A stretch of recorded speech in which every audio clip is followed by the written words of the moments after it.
Little Red Riding Hood.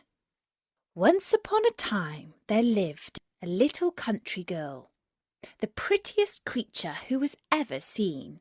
Her mother had a little Red Riding Hood made for her. Everybody called her Little Red Riding Hood. One day her mother said to her, "Go, my dear, and see how your grandmother is doing, for I hear she has been very ill." Little Red Riding Hood set out immediately. As she was going through the wood, she met with a wolf. He asked her where she was going. "I am going to see my grandmother." "Does she live far off?" said the wolf. "It is beyond that mill you see there." It was not long before the wolf arrived at the old woman's house. He knocked at the door. Tap, tap, tap. "Who's there?" "Your grandchild, Little Red Riding Hood," replied the wolf, faking her voice. The good grandmother cried out, "Pull the string and the latch will go up."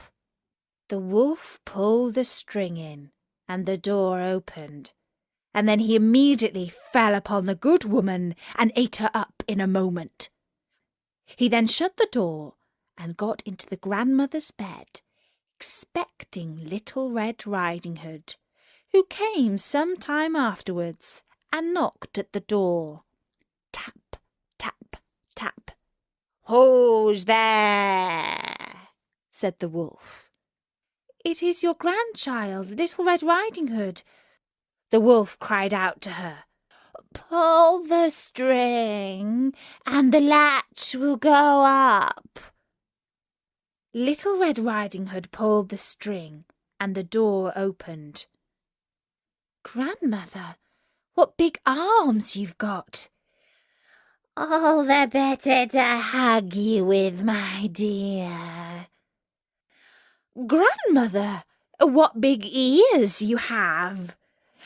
"All the better to hear you with, my child." "Grandmother, what big eyes you've got!" "All the better to see you with, my child." "And grandmother, what big teeth you've got!" "All the better to eat you up with."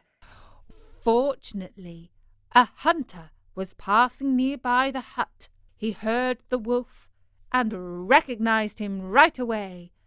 He ran over to the window. He took a good aim, and that was the end of the wolf.